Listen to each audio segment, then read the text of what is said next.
Hey folks, this is Rabble Rousing Rich Bergeron. Ladies and gentlemen, the Tornado Tony Pennycount. And Psychic Tom Haggett with his ephemeris to see what the stars have in the future. Yeah, Tom, sorry we why got didn't you disconnected tell me last to, week. Call in dead this week?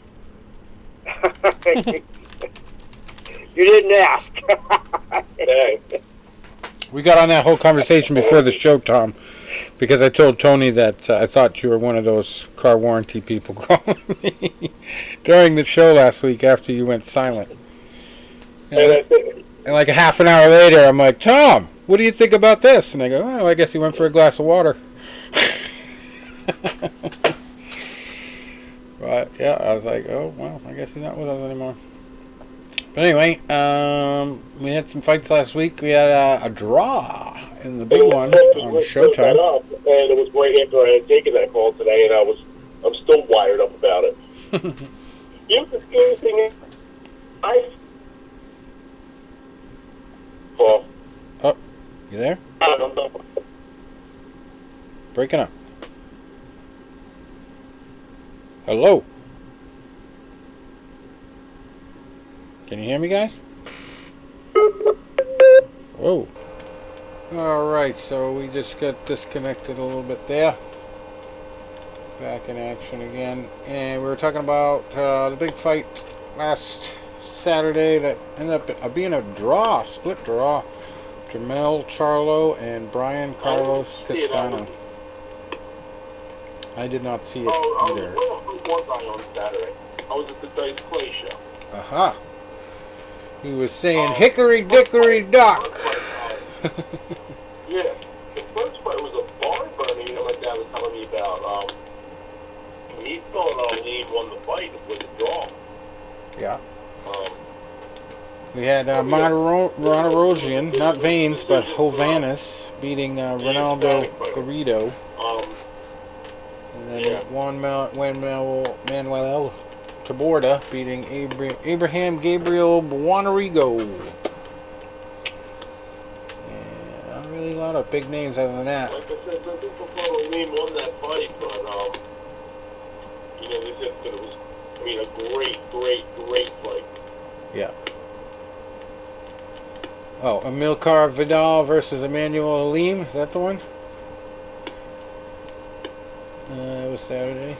Yeah. Orlando Romero over Anthony Yigit. We had the Jesus fight last week. It was Wednesday. We had Jesus Antonio Rubio. He lost to Albert Puello. But then we had Jerusalem make up for it. Melvin Jerusalem on Friday beating Toto Landero. That's on the main page. I didn't have to look for that one. Let's see what we got. Let's go on Saturday on. Saturday we got Joe Joyce versus Carlos Takam. That's the big fight.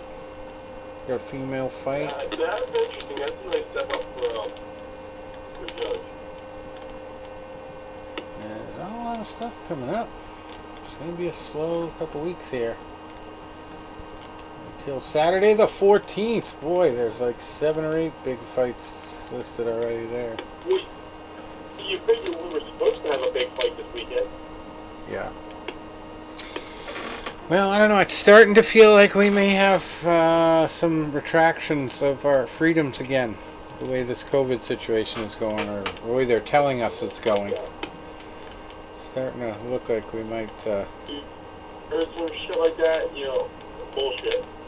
Might have some shutdowns. Here's the thing. I've had COVID and I've been down. What the hell more do you need out of it? Oh, talk about that. We talked about this on the show, how, alright, so you get COVID, and they told you in the beginning you could go ahead and get the vaccine too, and it helped. But then, like months later, they told you if you got COVID, you don't need the vaccine. Right? And I've seen several experts on ESPN, on CNN even, come out and say the same thing. Like, you either get infected or you get the vaccine and you will be protected. You'll have immunity. So now they're out there criticizing people for not getting the vaccine so that they get the vaccine, and they're featuring people in their reports who have gotten COVID and gotten the vaccine.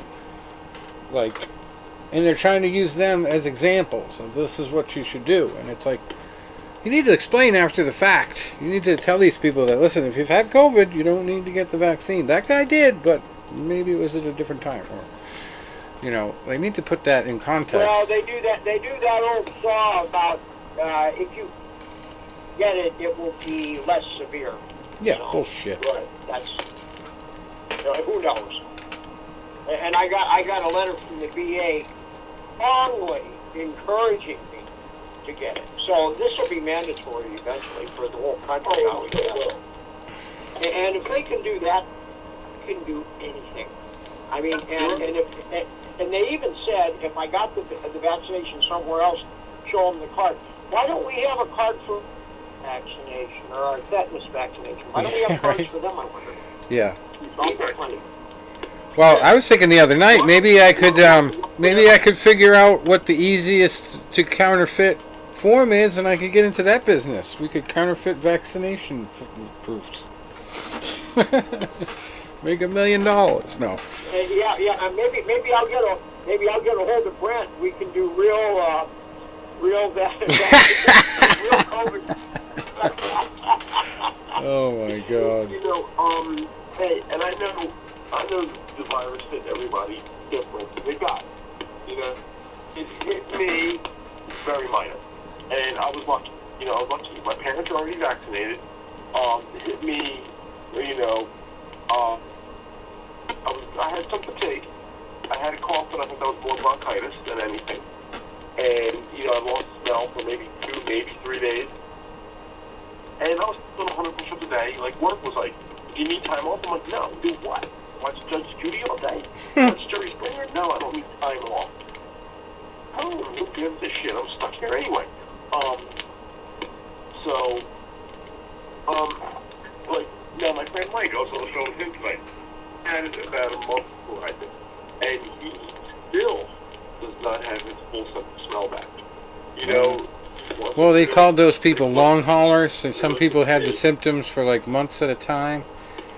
It was like a mystery of why it was that way. I'll tell you who had it real bad was a professional referee who's also a Lock Haven alum. And I think part of the reason Ken Cooper from Lock Haven at me while I was sick, because I was like, I'm still doing 100% today, and he's like, Tony, relax. He's like, sit down and relax. Calm down. Yourself. And I'm like, yeah, get the hell out of here. I'm doing great. He goes, I had a friend, and he didn't say who. He goes, was trying to do some stuff while he was sick, and he really made it bad. And then a few weeks after that, a coach from UConn was like, yeah, I heard Rosado really got it bad. And I started putting these two and two together.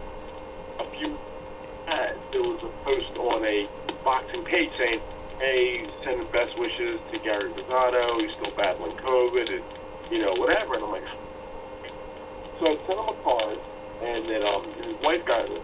He doesn't do Facebook, but his wife contacted me about 2 weeks ago and said, hey,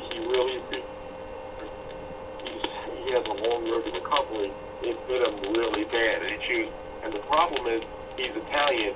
He's not a patient. So, he's, my friend Dave, who's a 67-year-old guy who's in a fantasy football league, he got it was in the hospital for 3 weeks on the ventilator. Thankfully, he got off. Well, you know, I didn't get it bad. And originally, they were telling people, if you had it, you had to wait 90 days before you could get vaccinated. I think they were originally saying that was because the vaccines were so limited. Yeah. So back in January and February, they're like, we only got a handful of these. Let's not give it to the people with protection. Let's give it to the people that don't have the protection. Who the fuck is this patient? They'll pick that fuck. So but by the time I had it and was out of quarantine, they had an abundance of vaccines. They're like, come on in next week. Okay. So, but you're right, Tom. You know, they're just mandating everything now. And I was watching the comedian the other night. He's like, hey, I got it. I'm riding the antibodies. And he's like, people think just to me, and he's like, look, don't tell me and my family how to live our life. No. And so he goes, he thinks it's all political again. Yeah. Well, you know, I've had shingles, and I keep seeing this new shingles vaccine because the shingles vaccine went off the air for commercials all of a sudden. It was big news on TV commercials, and then all of a sudden, bam, it went away. And it was because there was a big scandal. The shingles vaccine was causing shingles, and people getting it really bad. So now I'm looking at this new commercial they've got going on. And it's actually, I mean, some really funny commercials that they put together to get at the older population to go get this vaccine. But sure enough, right in the fine print, it says it could cause Guillain-Barré syndrome, which is exactly what they found out the Johnson & Johnson vaccine causes in some people. And they're going to, might have to recall it. They're going to have to do some kind of investigation and everything into it. And it's like, you guys know these type of vaccines all cause this same type of bullshit. I don't care how rare it is. And the scary part is, what if it sneaks up on you like 5 years later? Everybody is thinking it's okay because they haven't got symptoms right away.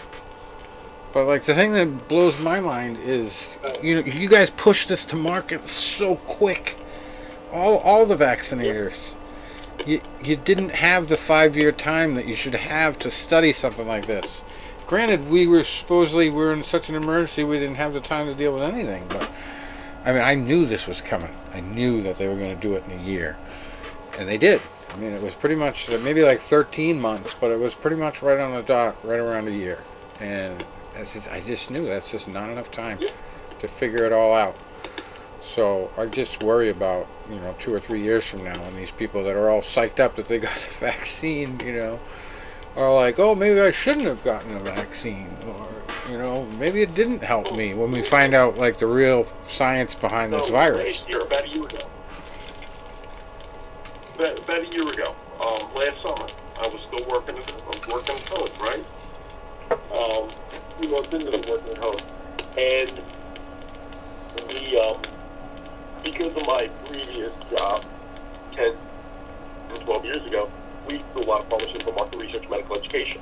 So kind of my old force of habit was kicking in, and I started researching the vaccine updates. And I was researching Moderna, Pfizer, Johnson & Johnson, Novavax, everything that was coming on the market, AstraZeneca.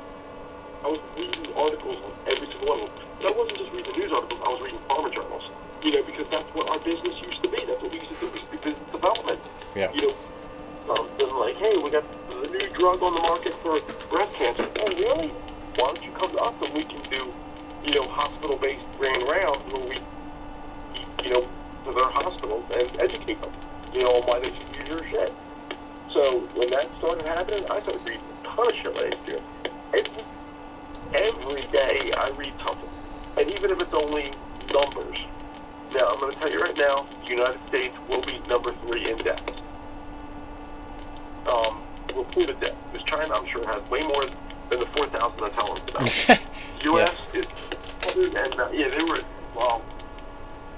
you're in 80,000 cases. They're still 16 months later. It's all because they bleached the streets, Tony. Once they bleached the streets, it was all gone. Fumigated the neighborhoods. It was done. I think they punched the number there because they 1.6 billion shots, but only 223 million people would believe that. Well, there's almost 4 billion shots. Shouldn't we be at about almost 1 billion people believe that by now? 600 million or 700 million? No, but I know you're bullshitting me there too. But on the death totals, the U.S. is at 609,000. It's kind of a lot. 609.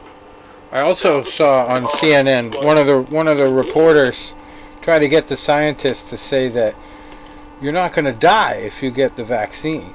And that's the other thing they're lying about, because there have been people. There was 2 people in New Hampshire the other day who died who were vaccinated. And, they said it was from COVID. So, I mean, what are you telling me? It's obviously not 100%. Well, the U.S. has 609,000 reported deaths. Brazil is at 541,000, and India's at like 480,000. So you know And what? supposedly this Delta variant is from India, They're going to catch us. right? And the big thing in India was they had a shortage of oxygen for these people, which is weird, you know, because people were dying on ventilators for the last big variant that was killing everybody. And it seems like in India they really just needed oxygen. And I mean, it wasn't connected to ventilators. It was just regular oxygen they were giving people for treatment, and that was working so good that they had to run on oxygen.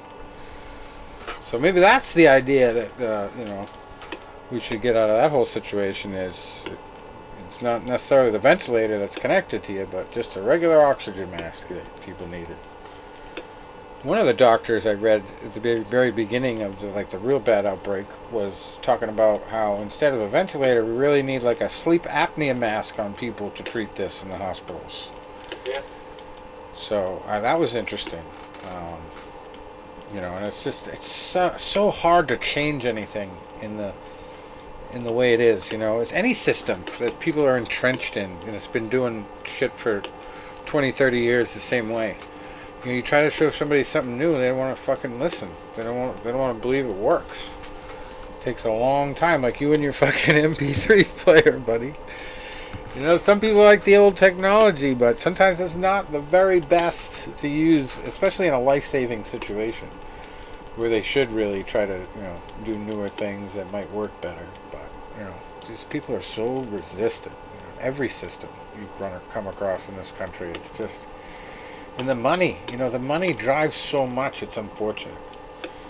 Because, you know, like the whole friggin' healthcare setup to me is too driven on treatment rather than cures, because cures gets rid of the customers, you know.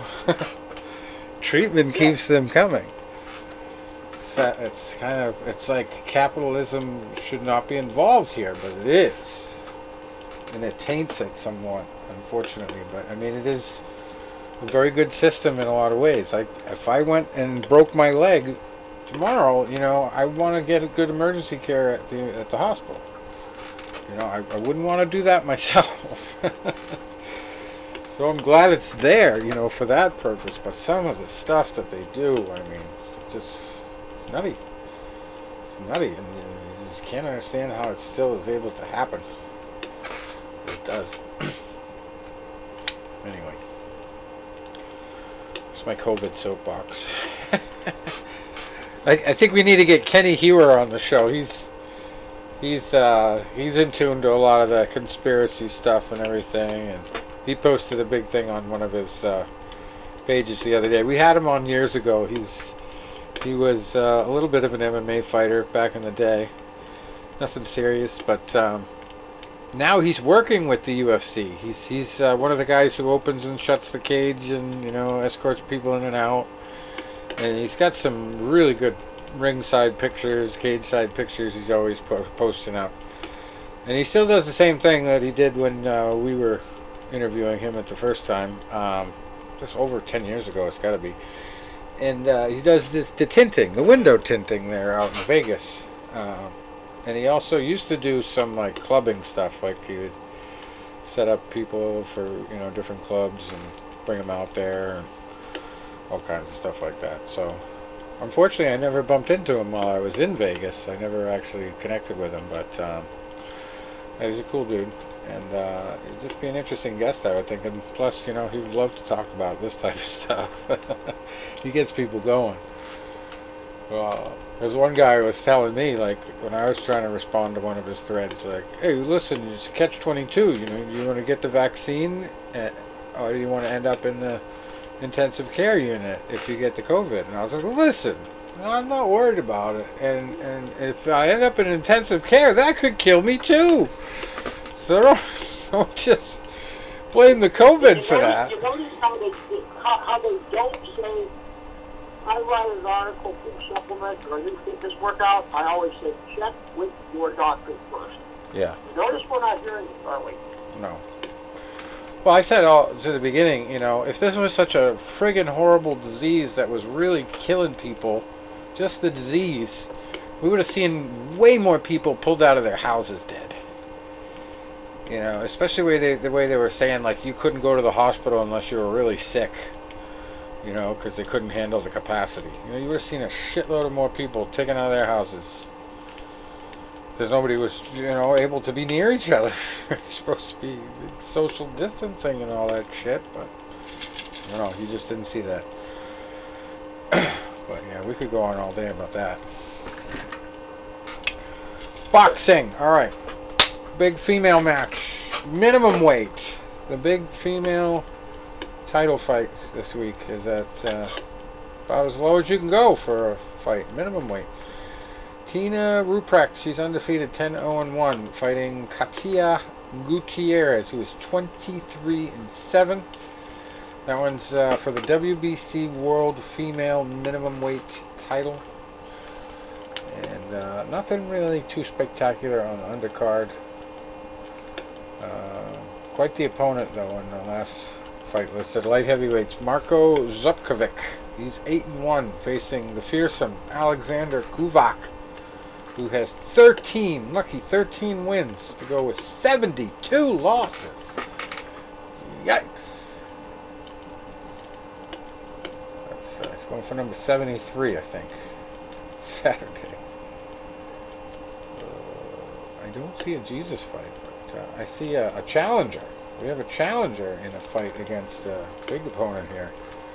CJ Challenger at middleweight. This is in the United Kingdom, London. He is 10-0 as a challenger. Fighting Jordan Granum, who is 5-74-2. Yikes. And if you believe that's a bad record, there's two worse records on the card.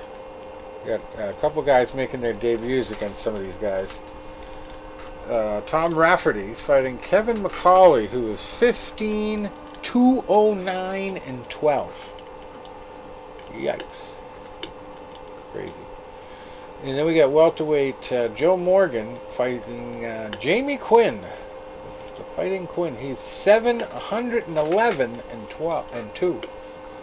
2 draws. Right. 7-11, baby. 100. Okay, so now the serious fights are coming. These are also in London, same night, different venue, probably. Joe Joyce at heavyweight. He is 12-0. He's steaming through the opposition. He's facing Carlos Takam, who has a heck of a lot of experience, but lost 2 out of his last 6. It's for the WBC Silver Heavyweight title and the WBO International Heavyweight title. And then we got a co-main event of undefeated Ikao Asuman, 14-0, and Chris Jenkins, who is 22-3-3. I don't know anything about either one, but it's for 2 titles: Commonwealth welterweight title and the BBBFC British welterweight title. And then we got a super welterweight. Almost somebody's always got to go, but somebody's got a loss. We got Hamza Shiraz, 12-0, fighting Ezekiel Guria, who is 15-1 for the WBO European Super Welterweight title. And we got Chris Bork, 9-0, fighting James Beach Jr., who is 12-1. That's for the WBC International Super Bantamweight title. This is a funny guy. Funny name for a guy who's an opponent on this card. Mickey Burke is fighting at welterweight. He's 4-0. Fighting Paul Cummings, who probably should change his name to Goings because he's 2-49. Looking for loss number 50. Cummings and Goings. And that's funny. There's another guy on the card named Joseph Gogo. Should match those 2 up. He's a super featherweight, though. Be a tough one.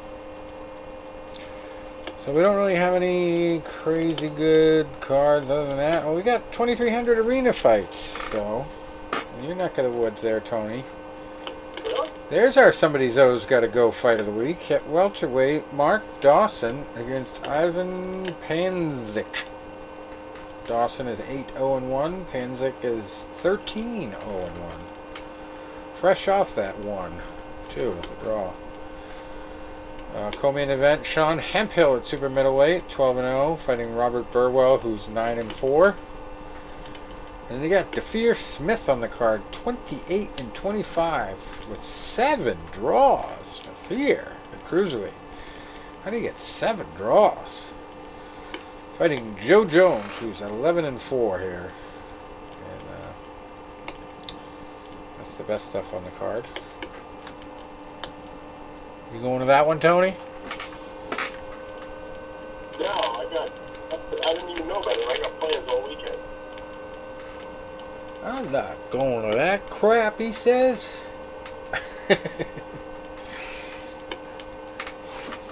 Anyway, alright, before we go to the MMA action from last week, we got Bellator and UFC cards to talk about from last week, and then we got just one UFC card coming up this week. We've got Oscar De La Hoya versus Vitor Belfort to talk about.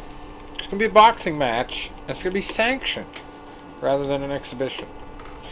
This was basically just announced the other day. It's a comeback fight for Oscar at 48. But he's going up against the guy Vitor Belfort, who I couldn't understand how he was going to fulfill his 11 fight contract that he had with the UFC after his last few fights there. So I don't know if they did end up releasing him from his contract or how this is possible if it's not an exhibition, unless UFC signed off on it. But this is an interesting one because they're both similar aged. I just don't know how good Vitor's boxing is. I would think, from what I remember, he was like a more complete type of fighter. He would use the elbows, the knees, the kicks. I don't remember him as, there's a couple fights where he just used punches to finish, but I just don't see him matching up to the experience of De La Hoya if he's serious about the comeback. If it comes down to physique and exercise, maybe he catches him there because maybe Vitor's been staying in better shape than De La Hoya, but yeah, I don't know. It's going to be contested over 8 2-minute rounds, though, at 180 pounds. I don't know how you get to be a non-exhibition fight with 2-minute rounds, but that's the deal. And they can weigh within 5 pounds of the limit. You never hear that. It's usually 1 pound. It's been approved somehow by the California State Athletic Commission. And boy, there's the guy over there, Andy Foster. He's been doing it forever over there. I think, what's his name we had on the show before, the inventor of the Octagon, Kaja there. Hates that guy's guts there, Andy Foster. Boy, we get him on. He could talk for an hour about that guy. Anyway. So, yeah, this is going to be interesting. They're going to have to pass comprehensive medical testing. Includes an MRA and an MRI of the brain, EKG, cardiac testing, neurocognitive testing, and an ophthalmologic exam. Sorry there. Had to go to a little slow motion to finish that one. So De La Hoya's record, 39-6 with 30 KOs. I believe that's a little bit more than Vitor. What's Vitor's record? They don't show it here. Had a lot of fights though. Okay. So I don't know when it's going to happen, but that's in the pipeline.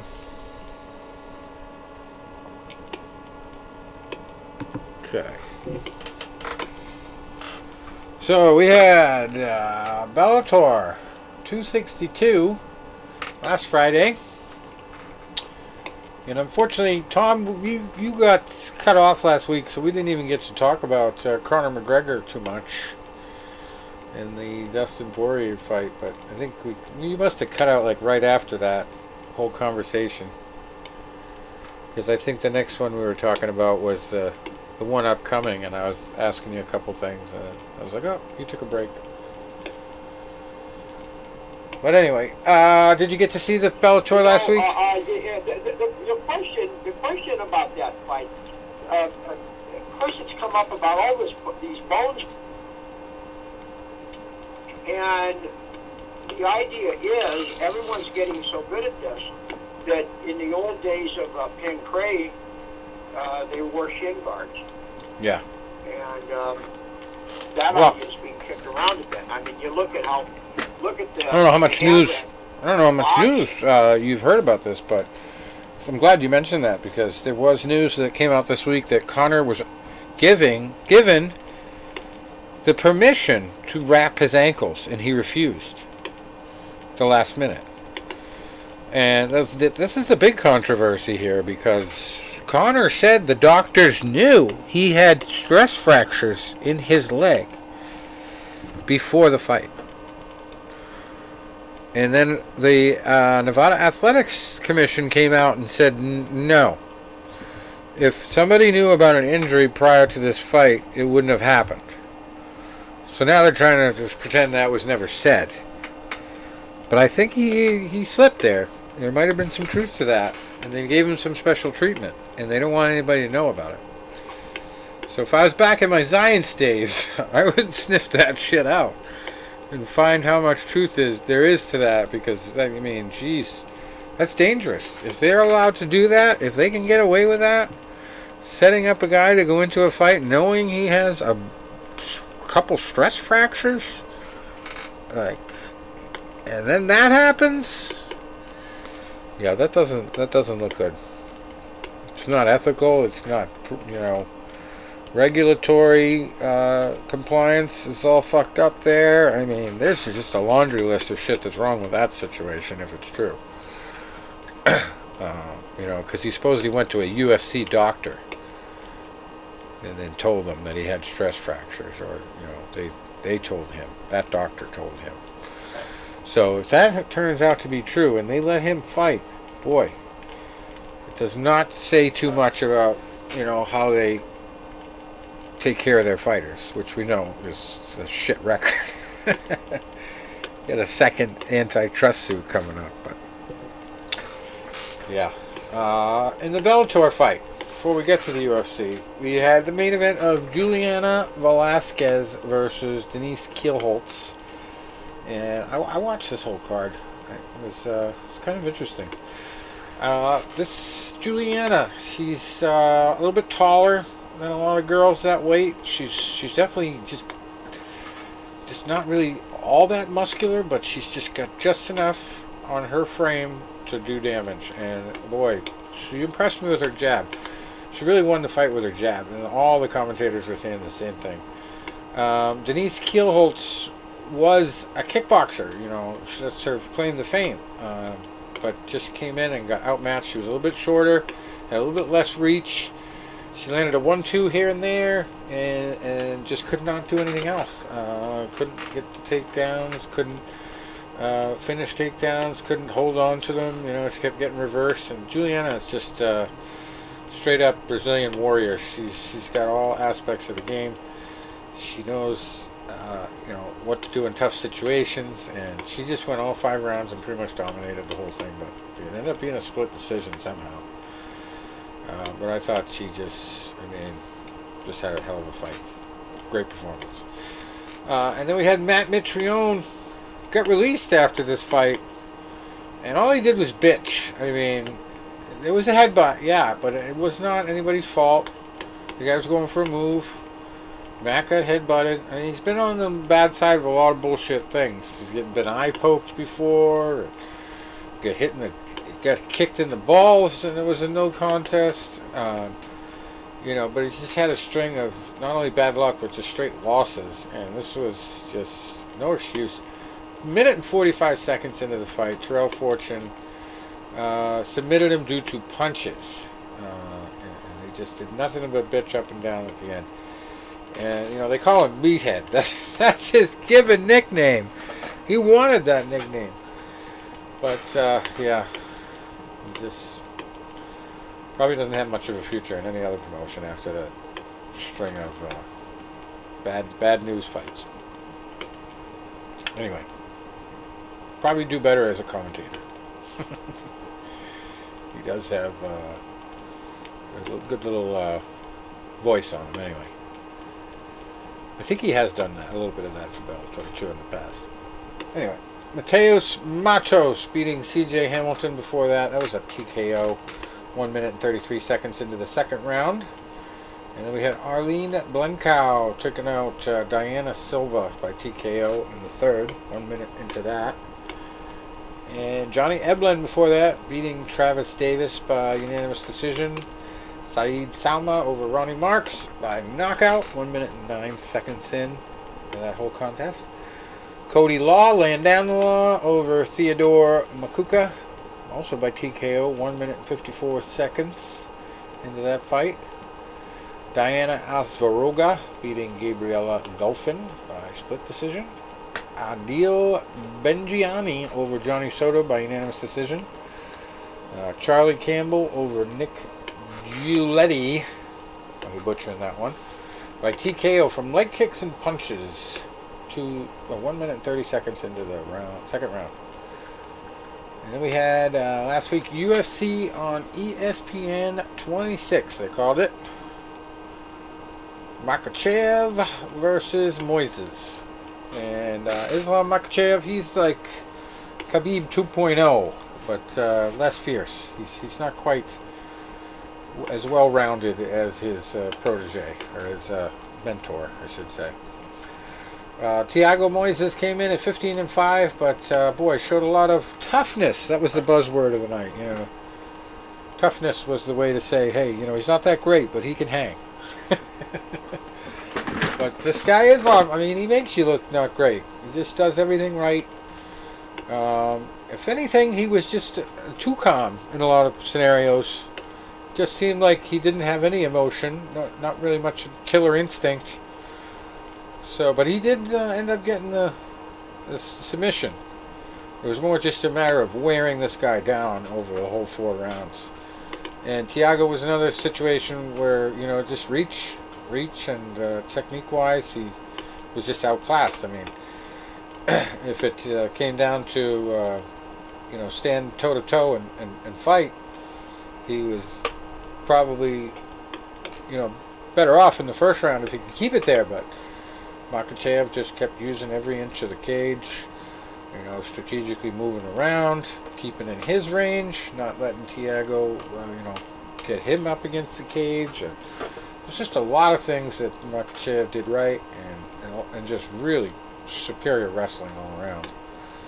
But he ended up getting a rear naked choke in, and Thiago at that point was all beat up, bruised, and bleeding. It was a bad one. What do you think of that fight, Tom? Did we lose him? Didn't see it. Oh, you didn't see that one either? No. Oh, where were you this weekend? Well, believe it or not, I just wasn't that excited about the card. And went to bed early. Then my dog woke. I watched the final round of Misha Tate, and then I watched the main event. That's all I see. Uh-huh. Hey, the old man's human. Well, that was the one I was talking about as the main event. Makhachev versus Moises. Yeah, okay. Yeah, it was. Yeah, you know, what did you say? It was just a clockwork performance. Yeah. And what I enjoyed more to the fight, banter with Michael Chandler. Oh, yeah. When he started calling Chandler out, and Chandler just kept his analyst. You know what? I forgot about that, because I did notice that Chandler had nailed that gig. And I was thinking to myself, geez, they just brought this guy over from Bellator, and they've already got a microphone in front of him and a suit on him? Yeah, that's strange. Boy, I mean, they really must like this guy. Chandler, and Chandler then, when he was off his official duties, then he gave his statement, and he said, hey, as far as I'm concerned, wrestling beats Sambo, wrestling beats Judo, wrestling beats Jiu-Jitsu, let's do it. So. Yeah. Well, he's a little bit more fiery than Islam, so we'll see if that fight ever does happen. How he approaches it. But again, it's like with those guys, you can't let them weather you down. Like you really have to act fast if you're going to win those fights with those guys, and you have to be able to stuff takedowns. I mean, you cannot roll with these people. That's one thing that they have dominated is the wrestling. Makchaev isn't that great a striker. It's just the volume. He just never quits. I mean, he's the Terminator. It's just always coming at you. So there's not a lot of people that can handle it. And his conditioning is off the charts. Yeah. I mean, and he seems awful hard to hurt. So Mm-hmm. that's a combination. But you're right. He's not a one-punch knockout guy. There's nothing really special about him on the feet. Anyway, co-main event was great. Had me looking for our interview since we just renewed the old agreement with Blog Talk Radio, and I hadn't realized, number one, that was 9 years ago, and number two, that you've been around with us so long, Tom. I was like, wow. I thought Tom's only been with us like 7 or 8 years, but oh, geez, 9, 10 years? He's been with us for a long time. Going on 10, it was in 2012. Yeah. After Brent had his first, well, it wasn't real MMA then, it was just Brent first put his toe in the water there, and so my assignment was to start sending the report out to everyone there, and hey, got your letter back, and here we are. That was 2012. Time flies. Unreal. Wow. But yeah, we had Misha on, and she was dealing with the whole Ronda Rousey rivalry back then, and it's interesting looking back on that kind of an interview, and the way it ended with her too. We talked about this last week. I was very surprised that not only did she come back to an opponent that was obviously built for her to beat in her first fight.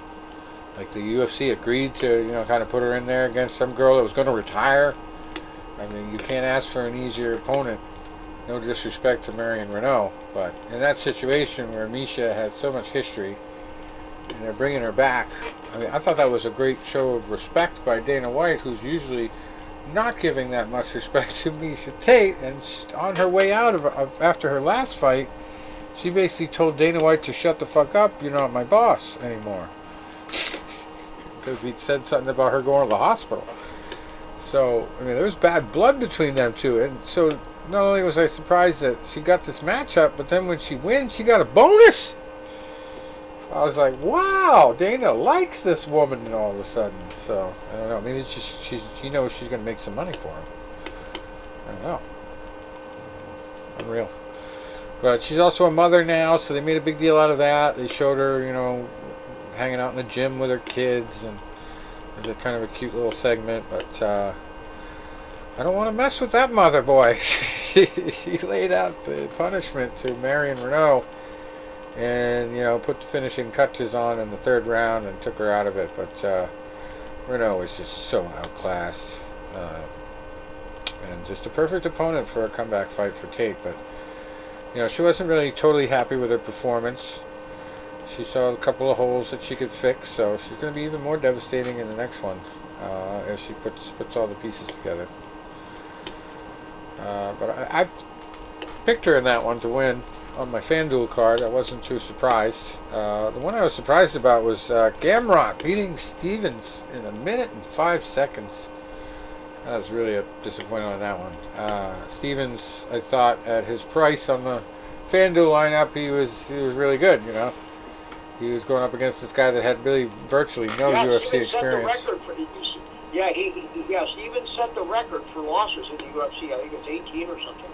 Yeah, he had like the third most fights ever. Not a record you want.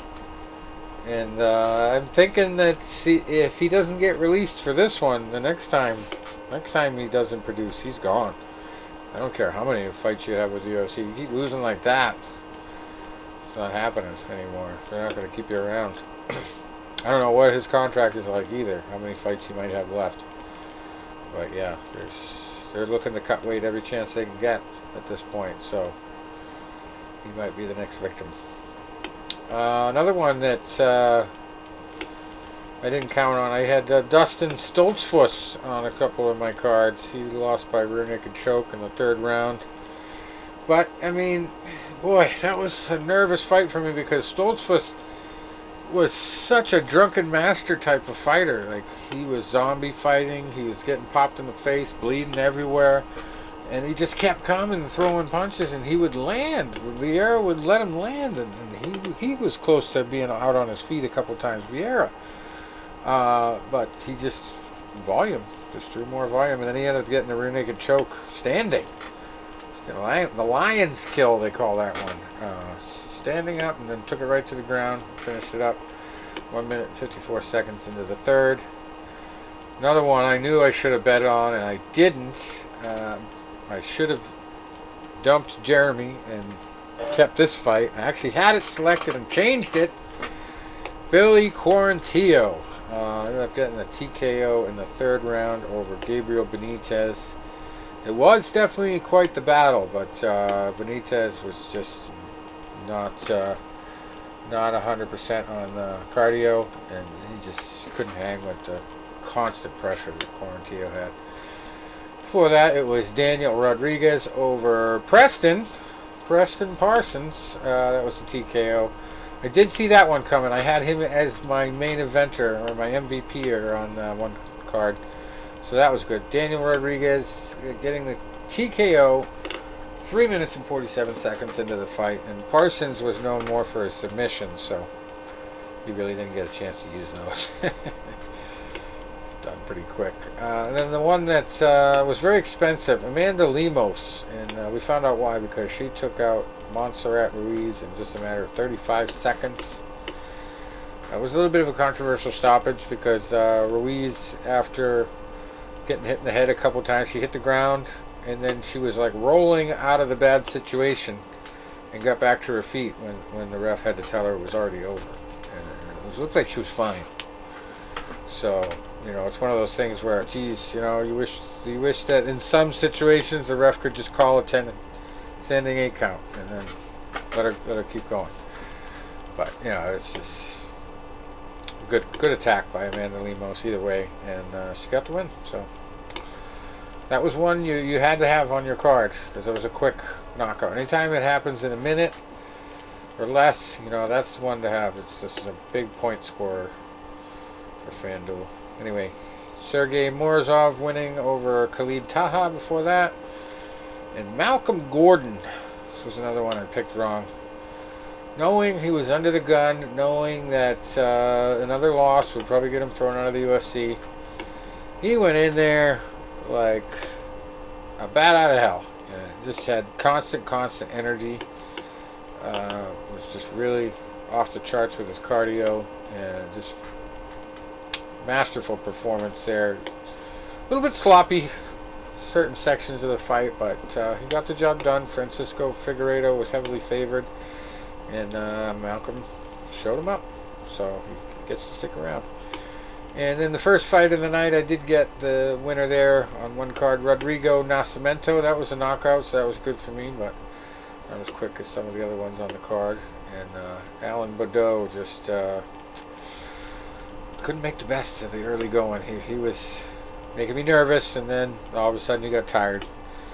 So it was a heavyweight fight. So guy that's not breathing heavy 2 minutes in is probably gonna be the one to win in most situations. All right, one last UFC fight to talk about. That is UFC on ESPN 27. 2 weeks in a row we're gonna have free fights here. This is at the UFC Apex in Las Vegas, and it's the comeback. I'm getting so sick of the commercials on ESPN because they show them like every 2 seconds. Where TJ Dillashaw found out he got tested positive for performance-enhancing substance. I think it was EPO, wasn't it, Tom? Something like that. Yes. So TJ comes in at 16-4, but don't let the 4 losses fool you. They're all to real killers. He this was the best of the best when all this shit happened. And, you have to wonder. You really have to ask questions now. How long was he on it? Was he able to get away with it before? Was it just this one time? But the other question you have to ask is, how's he going to come back? Is he going to be just as fiery as he was before this big break? Or not? He's got a tough opponent. Well, remember, when you're a former champ, you aren't expected to do it. Yeah. You don't get TV. The former champ.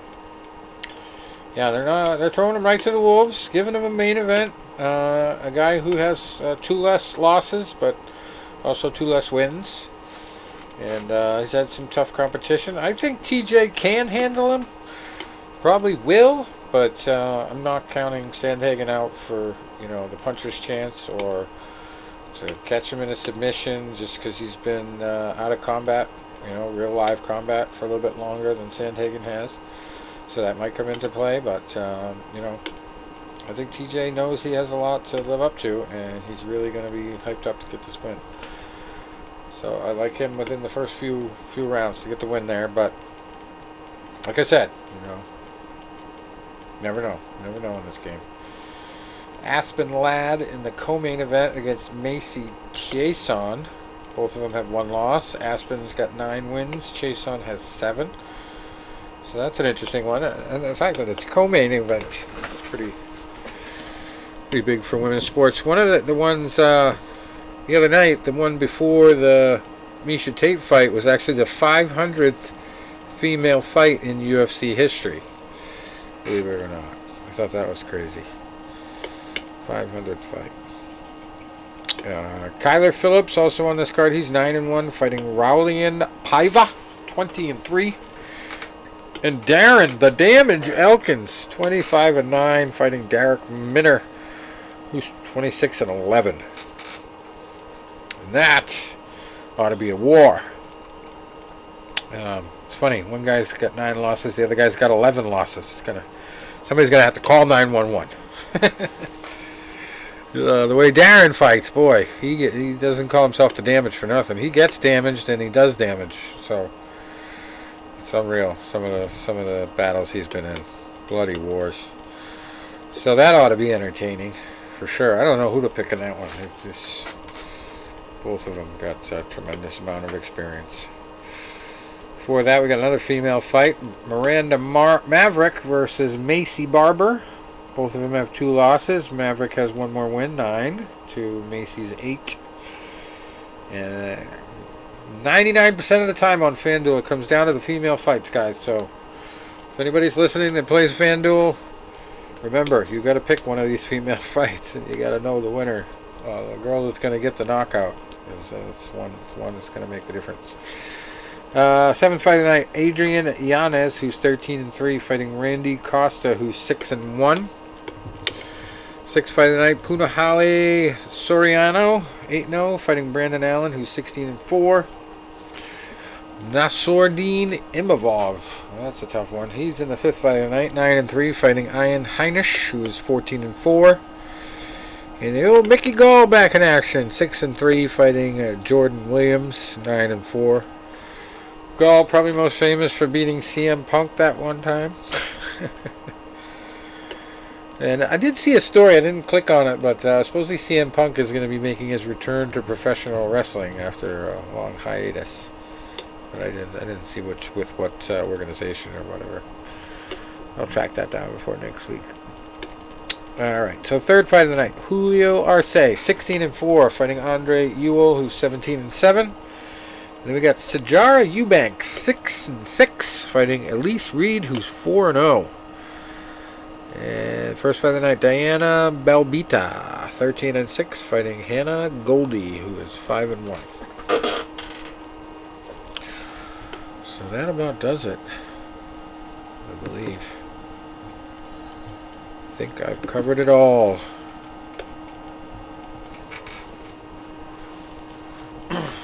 Anything else you guys want to chime in with before we say sayonara?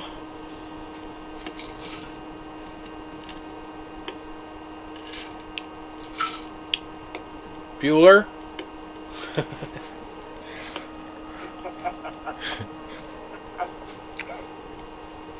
All right. So till next week, guys. All right, guys. Let's enjoy the fun. All right. I should be going to Vegas in about 10 hours, but I'm not. I'm trying tomorrow, but I can't make any promises. Well, actually, Tony, could be a good thing because Vegas is looking to go back to masking right now. So. Yeah, well, but they haven't yet. That's the thing. They have not yet. Yeah. By the time I go in September, they have. That'll be a bad thing. I think that'll be a bad thing. Yeah. This getting state close. does not need a mask anymore. Speaking of Vegas, the Fertitas, boy, I've been reading up a little bit about them. They're station casinos, and they're being accused of some serious union busting stuff right now. They're dealing with the biggest complaint in the National Labor Relations Board's history. But they're also in the news because of the masking thing, because they have refused to go to any kind of masking program for their workers, but it sounds like there's going to be no choice pretty soon because Vegas is bad. They opened Vegas up way too soon, it looks like. And, the people that hang out in Vegas are from all over the world. And especially now that they've opened it up a little bit, to air travel. So, I don't know. You hope they don't go back to what we did have, but even with the vaccine, they're talking about boosters. So, if you need a booster for this thing, how effective is it really going to be if it really morphs any worse than it already is? I can live with a booster. Here's the thing, Okay, I got Pfizer, right? So I'm a Pfizer, right? And Pfizer's they're developing a booster. Okay, that's great. So right now, they're in so much development right now. Like last year when they were first developing, they were getting them off the shelves, out of the warehouse as fast as they could. Now it's like you already have a stockpile of it. So by the time the booster comes up, and that could be for me, it could be 6 months, which would make it November. It could be a year, which would make it April or May. Fine. There should be plenty of supply. Well, even the expert on CNN, though, was saying that give a shit. The only reason you would really need a booster is if you were immune deficient. They were even saying that, so. And I'm not. It wouldn't be for everybody anyway. So, yeah. But anyway. I'm just tired of it. Listen, I went to a Phillies game last week. I went on Saturday, or Sunday, excuse me. So I went to the Dice Clay concert the Dice Clay show on Saturday night. There were no masks. The only person there was this girl that walked in halfway through the first act, and the woman comedian started making fun of her, and she had no idea this woman was making fun of her. And they basically called her out and called her oh, nitwit. The girl still has no clue. But I went to that Saturday night. Then I went to a game on Sunday. I did not count, but I did probably well over 100 to 150 photos with people. Yep. So you need it. You need the protection. And I didn't have enough. So here's the thing. Were they all bad? I can't answer that question. I know I am. And if I wasn't, I still have national immunity. Yeah. And that was fun. That was fun. When I was in spring training this year, when you had to wear a mask when you were down there, except when you were actually eating or drinking, which for me was 90% of the time I had a beer in my mouth anyway. People come up for a photo, and I'm like, yeah, I'll come in. I'm like, listen, you want to go mask? Go mask.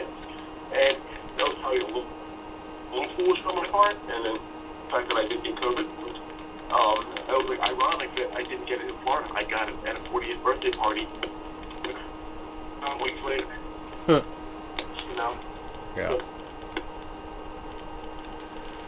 But it's all a bunch of bullshit anyway. Everything's bullshit. Yeah. Well, I'm going to go plug my phone in. Get ready for one more horrible day of work this week, and then... All right, keep rocking that MP3 player. 2 days where... That's right. That's right. Government doesn't need to know your playlist. They can't find it out through the MP3 player, but they might be able to find it out through your phone. That's another excuse you can use. Yeah. All right, guys. All right, well, guys, have a good weekend, man. You too. Be in Vegas tomorrow. All right, later. Adios.